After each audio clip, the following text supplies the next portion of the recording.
Crunch targets the rectus abdominis, allowing you to add resistance and effectively overload the abs while minimizing compensation from other muscles. Sit on the machine with your back against the pad and feet secured. Hold the handles and rest your elbows on the pads.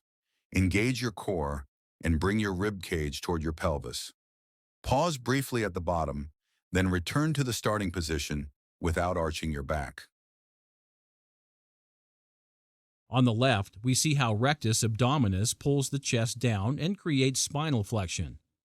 On the right, we see part of the core muscles, pelvic floor muscles, and transversus abdominis, whose function is to maintain intra-abdominal pressure.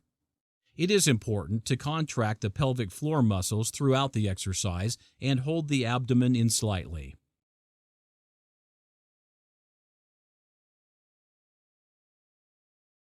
Machine-seated hip-raised crunch.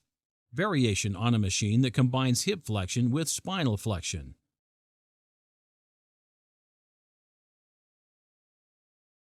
The machine-seated Machine-seated hip-raised crunch. Variation on a machine that combines hip flexion with spinal flexion.